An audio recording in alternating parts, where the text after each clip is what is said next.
ಜೈ ರಾಮಕೃಷ್ಣ. ನಮಸ್ತೆ. ಯುಗಾವತಾರ ಶ್ರೀರಾಮಕೃಷ್ಣ ಗ್ರಂಥಾಧ್ಯಯನಕ್ಕೆ ತಮ್ಮೆಲ್ಲರಿಗೂ ಸ್ವಾಗತ. ಅಧ್ಯಾಯ 10, ವಿಶಾಲಾಕ್ಷಿಯ ಆವೇಶ. ಕ್ಷುದಿರಾಮ ಹಣ ಸಂಪಾದನೆ ಮಾಡಿದವನಲ್ಲ, ಆದರೆ ಅವನು ಸಂಪಾದಿಸಿದ ಗುಣ ಮಾತ್ರ ಅತ್ಯಪೂರ್ವವಾದುದು. ಸರ್ವರ ಹೃದಯಕ್ಕೂ ಸಾಂತ್ವನದ ತಂಪನ್ನೆರೆಯುತ್ತಿದ್ದ ಅಂಥ ಗುಣವಂತ ಈಗ ಇನ್ನಿಲ್ಲ. ಈ ನಷ್ಟದ ಅನುಭವ ಎಲ್ಲರಿಗಿಂತ ಹೆಚ್ಚು ಚಂದ್ರಮಣಿಗೆ. 40 ವರ್ಷಗಳ ದೀರ್ಘಕಾಲ ದೇವರಂತಹ ಪತಿಯೊಡನೆ ಅನ್ಯೋನ್ಯವಾಗಿ ಸಮರಸದ ಬಾಳ್ವೆ ನಡೆಸಿದ ಚಂದ್ರಮಣಿಯ ಪಾಲಿಗೆ ಈಗ ಜಗತ್ತೇ ಇಲ್ಲದಂತೆನಿಸಿಬಿಟ್ಟಿದೆ. ದಿವ್ಯ ಕುಮಾರ ಗದಾಧರ ಬಳಿಯಲ್ಲೇ ಇದ್ದರೂ ಅವಳ ಹೃದಯದಲ್ಲಿ ಮಾತ್ರ ಏನೋ ಶೂನ್ಯದ ಅನುಭವ. ಪ್ರತಿ ಕ್ಷಣದಲ್ಲೂ ಪತಿಯ ನೆನಪು. ಒಂದೊಂದು ವಸ್ತುವು, ಒಂದೊಂದು ಮಾತು ಅವಳ ಮನಃಪಟಲದ ಮೇಲೆ ಪ್ರಿಯ ಪತಿಯ ಪ್ರತಿಬಿಂಬವನ್ನು ಮೂಡಿಸುತ್ತಿತ್ತು. ಪುಣ್ಯಕ್ಕೆ ತನ್ನ ಪತಿಯ ಜೀವನ ಕ್ರಮವನ್ನೇ ಅನುಸರಿಸುತ್ತಾ ಶ್ರೀ ರಘುವೀರನಲ್ಲಿ ಸಂಪೂರ್ಣ ಶರಣಾಗತಳಾಗಿದ್ದುಕೊಂಡು ಬಾಳುವುದು ಅವಳಿಗೆ ಅಭ್ಯಾಸವಾಗಿತ್ತು. ಈಗ ಪ್ರಪಂಚದ ವ್ಯಾಮೋಹ ಕತ್ತರಿಸಿದಂತಾದ ಈ ಸಂದರ್ಭದಲ್ಲಿ ಅವಳ ಹೃದಯದ ಭಾವಾವೇಗಗಳೆಲ್ಲ ಇನ್ನಷ್ಟು ವೇಗವಾಗಿ ಶ್ರೀ ರಘುವೀರನ ಕಡೆಗೆ ಹರಿದವು. ಆದರೆ ಕಾಲ ಕೂಡಿ ಬರದೆ ಅವಳು ಶರೀರತ್ಯಾಗ ಮಾಡುವ ಮಾತಂತೂ ಇಲ್ಲವಲ್ಲ. ಅಲ್ಲದೆ ಅವಳೀಗ ಗಮನ ಕೊಡಲೇಬೇಕಾದ 2 ವಸ್ತುಗಳಿವೆ. ಒಬ್ಬ 7 ವರ್ಷದ ಮಗ ಗದಾಧರ, ಇನ್ನೊಬ್ಬಳು 4 ವರ್ಷದ ಮಗಳು ಸರ್ವಮಂಗಳ. ಕ್ಷುದಿರಾಮನ ಆಕಸ್ಮಿಕ ಮರಣದಿಂದಾಗಿ ಇಡೀ ಸಂಸಾರದ ಹೊಣೆ ರಾಮಕುಮಾರನ ಹೆಗಲ ಮೇಲೆ ಬಿತ್ತು. ಪ್ರಿಯ ತಂದೆಯ ಮರಣದಿಂದಾಗಿ ಅವನಿಗಾದ ದುಃಖವೂ ಕಡಿಮೆಯದೇನಲ್ಲ. ಆದರೆ ಅವನಿಗೆ ಈಗ ದುಃಖಿಸುತ್ತಾ ಕುಳಿತಿರಲು ವ್ಯವಧಾನವೆಲ್ಲಿ? ಶೋಕಗ್ರಸ್ಥಳಾದ ತಾಯಿ, ತಮ್ಮಂದಿರು ಹಾಗೂ ಒಬ್ಬಳು ತಂಗಿ, ಇಷ್ಟು ಮಂದಿಯ ಯೋಗಕ್ಷೇಮವನ್ನು ನೋಡಿಕೊಳ್ಳಬೇಕಲ್ಲ. ಮನೆಯಲ್ಲಿ ಒಂದಿದ್ದರೆ ಇನ್ನೊಂದಿಲ್ಲದಂತಾಗಿ ಅಯ್ಯೋ ನನ್ನ ಪತಿ ಇದ್ದಿದ್ದರೆ ಎಂದು ತಾಯಿ ಚಂದ್ರಮಣಿ ಬಿಸುಸುಯ್ಯುವಂತಾಗಬಾರದಲ್ಲ.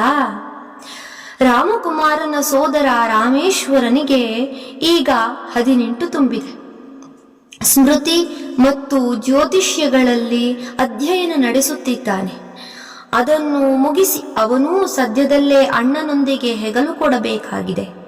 ಅಲ್ಲಿಯವರೆಗೆ ರಾಮಕುಮಾರ ಇನ್ನಷ್ಟು ಹೆಚ್ಚು ದುಡಿದು ಮನೆಯಲ್ಲಿ ಉಣ್ಣುವ ಬಾಯಿಗಳನ್ನು ತೃಪ್ತಿಪಡಿಸಬೇಕಾಗಿತ್ತು. ರಾಮಕುಮಾರನ ಮಡದಿಯು ಪರಿಸ್ಥಿತಿಯನ್ನು ಅರಿತಳು. ವೃದ್ಧೆ ಚಂದ್ರಮಣಿ ಹೆಚ್ಚು ಕೆಲಸ ಮಾಡುವುದು ತರವಲ್ಲವೆಂದು ತಿಳಿದು ಅಡಿಗೆಯೇ ಮೊದಲಾದ ಹೆಚ್ಚಿನ ಗೃಹ ಕೃತ್ಯಗಳನ್ನು ತಾನು ಕೈಗೆ ತೆಗೆದುಕೊಂಡಳು. ಅದೆಲ್ಲ ಸರಿಯೇ. ಆದರೆ ಈಗ ಗದಾಧರ ಹೇಗಿದ್ದಾನೆ? ಅವನ ಭಾವನೆ ಬಹುಸೂಕ್ಷ್ಮ. ಶೈಶವದಲ್ಲಿ ಮಾತೆ ತೀರಿಕೊಂಡರೆ ಶಿಶುವು ಮಾತೆಯ ಅಗಲಿಕೆಯನ್ನು ಸಹಿಸಿಕೊಳ್ಳಲಾರದು. ಬಾಲ್ಯದಲ್ಲಿ ತಂದೆ ತೀರಿಕೊಂಡರೆ ಬಾಲಕ ತಂದೆಯ ಅಗಲಿಕೆಯನ್ನು ಸಹಿಸಿಕೊಳ್ಳಲಾರ. ಯೌವನದಲ್ಲಿ ಹೆಂಡತಿ ತೀರಿಕೊಂಡರೆ ಗಂಡನು ಹೆಂಡತಿಯ ಅಗಲಿಕೆಯನ್ನು ಸಹಿಸಿಕೊಳ್ಳಲಾರ. ಇದು ಲೋಕದಲ್ಲಿ ಕಂಡುಬರುವ ಸಂಗತಿ. ಇಲ್ಲಿ ಗದಾಧರ ಎಲ್ಲಕ್ಕೂ ತಾಯಿಯನ್ನೇ ಅವಲಂಬಿಸಿಕೊಂಡಿರುವ ಶಿಶುವಲ್ಲ, ತಂದೆಯ ಸ್ನೇಹವನ್ನು ಬಯಸುವ ಬಾಲಕ. ಹುಡುಗ ದೊಡ್ಡವನಾಗುತ್ತಾ ಬಂದಾಗ ಅವನ ಕೆಲವು ಬಗೆಯ ಬೇಡಿಕೆಗಳನ್ನು ಅವನ ವಾತ್ಸಲ್ಯಮಯಿ ತಾಯಿಯೂ ಈಡೇರಿಸಿಕೊಡಲಾರಳು. ಇಂತಹ ಸಂದರ್ಭದಲ್ಲಿ ಬಾಲಕ ತಂದೆಯನ್ನು ಕಳೆದುಕೊಂಡಾಗ ಅವನ ದುಃಖ ಎಷ್ಟು ತೀವ್ರತರದ್ದಾಗಿರಬಹುದು ಎಂಬುದನ್ನು ನಾವು ಭಾವಿಸಿ ನೋಡಬೇಕು. ಗದಾಧರನ ವಿಷಯದಲ್ಲೂ ಹೀಗೆಯೇ ಆಯಿತು. ದೈನಂದಿನದ ಹಲವು ಸಂದರ್ಭಗಳಲ್ಲಿ ಅವನಿಗೆ ತಂದೆಯ ಅವಶ್ಯಕತೆ ಕಂಡುಬರುತ್ತಿತ್ತು. ದುಃಖ ಉಮ್ಮಳಿಸುತ್ತಿತ್ತು. ಆದರೆ ನಾವು ನೋಡಿದಂತೆ ಗದಾಧರ ಇತರೆಲ್ಲ ಸಮವಯಸ್ಕ ಬಾಲಕರಿಗಿಂತ ಹೆಚ್ಚು ಪ್ರಜ್ಞಾವಂತ, ಹೆಚ್ಚು ವಿವೇಕಿ. ತಾನೇನಾದರೂ ತಂದೆಗಾಗಿ ಅತ್ತು ಕರೆದು ರೋಧಿಸಿದರೆ ತಾಯಿಗೆ ಅತೀವ ದುಃಖವಾಗುತ್ತದೆ. ಮೊದಲೇ ನೊಂದ ಹೃದಯಕ್ಕೆ ಮತ್ತಷ್ಟು ನೋವು ಮಾಡಿದಂತಾಗುತ್ತದೆ ಎಂದು ಅವನಿಗೆ ಚೆನ್ನಾಗಿ ಗೊತ್ತಿತ್ತು. ಆದ್ದರಿಂದ ನೋಡುವವರ ಕಣ್ಣಿಗೆ ಖುಷಿಯಾಗಿರುವಂತೆ ಸಂತಸದಿಂದಿರುವಂತೆ ಇದ್ದು ಬಿಟ್ಟ.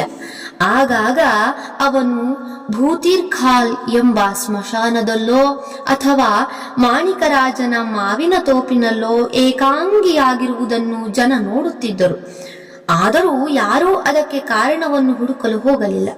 ಹುಡುಗರು ಅಲ್ಲಿ ಇಲ್ಲಿ ಅಲೆದಾಡುವುದು ಇದ್ದೇ ಇರುತ್ತದೆ ಎಂದು ಭಾವಿಸಿದರು. ಆದರೆ ನಿಜ ಸಂಗತಿಯೇ ಬೇರೆಯಾಗಿತ್ತು. ಗದಾಧರ ಈಗೀಗ ಏಕಾಂತದಲ್ಲಿದ್ದುಕೊಂಡು ತನ್ನಷ್ಟಕ್ಕೆ ಆಲೋಚನಾಪರನಾಗಿರಲು ಇಷ್ಟಪಡುತ್ತಿದ್ದ. ಅವನ ಸೂಕ್ಷ್ಮ ಕುಶಾಗ್ರ ಬುದ್ಧಿಯು ಜನಜೀವನದ ಒಳಕ್ಕೆ ಪ್ರವೇಶ ಮಾಡಿ ಪರೀಕ್ಷಿಸಿ ನೋಡುತ್ತಿತ್ತು. ಅವನು ಪ್ರತಿಯೊಬ್ಬರ ಚಲನವಲನವನ್ನು ಸೂಕ್ಷ್ಮವಾಗಿ ಪರಿಶೀಲಿಸುತ್ತಿದ್ದ. ಒಬ್ಬ ವ್ಯಕ್ತಿ ಸಾವಿಗೀಡಾದಾಗ ಅದರಿಂದ ಯಾರು ಹೆಚ್ಚಿನ ಸಂತಾಪಕ್ಕೀಡಾಗುತ್ತಾರೋ ಅಂಥವರು ಪರಸ್ಪರ ಮತ್ತಷ್ಟು ಸನಿಹಕ್ಕೆ ಬರುವುದು ತುಂಬ ಸಾಮಾನ್ಯ. ಇದರಿಂದಾಗಿ ಒಬ್ಬರಿಂದ ಇನ್ನೊಬ್ಬರಿಗೆ ಏನೋ ಒಂದು ಅನಿರ್ವಚನೀಯ ಸಮಾಧಾನ, ಶಾಂತಿ. ಬಹುಶಃ ಈ ಕಾರಣದಿಂದಲೇ ಗದಾಧರ ಚಂದ್ರಮಣಿಯರ ನಡುವಿನ ಸೆಳೆತ ಮತ್ತಷ್ಟು ದೃಢವಾಯಿತು. ಈಗ ಗದಾಧರ ಹಿಂದಿಗಿಂತ ಹೆಚ್ಚಾಗಿ ತನ್ನ ತಾಯಿಯ ಬಳಿಯಲ್ಲೇ ಇರುತ್ತಾನೆ. ಆಕೆಯ ಪೂಜಾದಿಗಳಲ್ಲಿ, ಮನೆ ಕೆಲಸದಲ್ಲಿ ತನ್ನಿಂದಾದ ಎಲ್ಲ ಸಹಾಯ ಮಾಡುತ್ತಾನೆ. ತಾನು ಜೊತೆಯಲ್ಲಿರುವಾಗ ಅಮ್ಮನಿಗೆ ಅಪ್ಪನಿಲ್ಲದ ದುಃಖ ಮರೆತೇ ಹೋಗಿರುತ್ತದೆ ಎಂಬುದನ್ನು ಬಾಲಕನ ಸೂಕ್ಷ್ಮ ಬುದ್ಧಿ ಬಹುಬೇಗ ಗಮನಿಸಿತು. ಅಮ್ಮನೊಂದಿಗೆ ಬಾಲಕ ಗದಾಧರನ ವರ್ತನೆಯೂ ಸ್ವಲ್ಪ ಬದಲಾದಂತೆ ತೋರಿತು. ಅವನೀಗ ಹಿಂದಿನಷ್ಟು ತಂಟೆ ಮಾಡುವುದಿಲ್ಲ. ತನಗಿಷ್ಟವಾದ ಯಾವುದಾದರೊಂದು ವಸ್ತು ತನಗೆ ಬೇಕೇ ಬೇಕು ಎಂದು ಹಠ ಹಿಡಿಯುವುದಿಲ್ಲ. ಏಕೆಂದರೆ ತಾನು ಕೇಳಿದ್ದನ್ನು ಕೊಡಲಾಗದಿದ್ದರೆ ಅಮ್ಮನಿಗೆ ದುಃಖವಾಗುತ್ತದೆ. ಆ ಹಿಂದಿನ ಶೋಕ ಮರುಕಳಿಸುತ್ತದೆ ಎಂದು ಅವನಿಗೆ ಅರಿವಾಗಿತ್ತು. ಒಟ್ಟಿನಲ್ಲಿ ತನ್ನ ತಾಯಿಯ ಮನಸ್ಸಿಗೆ ಯಾವ ರೀತಿಯೂ ಘಾಸಿಯಾಗದಂತೆ ನೋಡಿಕೊಳ್ಳಬೇಕೆಂಬ ನಿರ್ಧಾರ ಬಾಲಕನ ಹೃದಯದಲ್ಲಿ ಬಲವಾಗಿ ಮೂಡಿತು. ಧನ್ಯವಾದಗಳು. ಮುಂದುವರಿದ ಭಾಗ ಮುಂದಿನ ಸಂಚಿಕೆಯಲ್ಲಿ. ಜೈ ಶ್ರೀಮಾತಾ.